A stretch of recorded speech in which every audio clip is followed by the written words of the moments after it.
8월 30일은 유엔이 지정한 강제실종 희생자의 날 10주년이 되는 날입니다. 유엔은 그동안 세계 곳곳에서 강제실종 사태를 초래한 북한의 문제 해결을 위해 행동에 나설 것을 촉구해왔는데 북한은 여전히 사실을 부인하며 호응하지 않고 있습니다.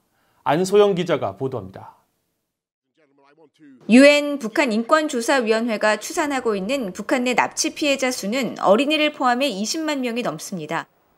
북한은 지난 1950년 이후 다른 나라 국민을 조직적으로 납치하는 대규모 강제실종 사태를 초래한 비난을 받고 있습니다. 유엔은 특히 한국 민간인 납북자는 한국전쟁 당시 10만 명, 정전협정 후에도 3,835명으로 파악하고 있습니다. 42년 전 전라남도 신안군 홍도 해수욕장에서 북한 공작원에게 납치된 이민교 씨도 그중 한 명입니다. 아은의 노모는 살아생전 한 번이라도 아들을 만나는 게 소원입니다. 나도 나이가 많아서 얼마 못 살 것 같으니까 얼른 만나게 해주시오. 1960년대와 1970년대에는 조업 중이던 어민 17명이 북한에 납포돼 끌려갔었습니다.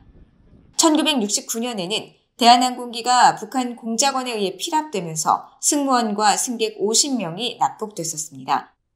국제사회의 거센 항의로 39명이 송환됐지만 나머지 피랍자 11명의 가족들은 50년 긴 기다림 속에 생사조차 확인할 수 없는 고통을 겪으면서 국제사회의 도움을 청하며 가족 송환을 촉구하고 있습니다. 50년간 아무런 이유 없이 북한에 강제업류된 우리의 가족이 아직도 송환되지 않았음을 알리며 국제사회의 원칙과 질서에 따라 송환을 이룰 수 있도록 요구합니다.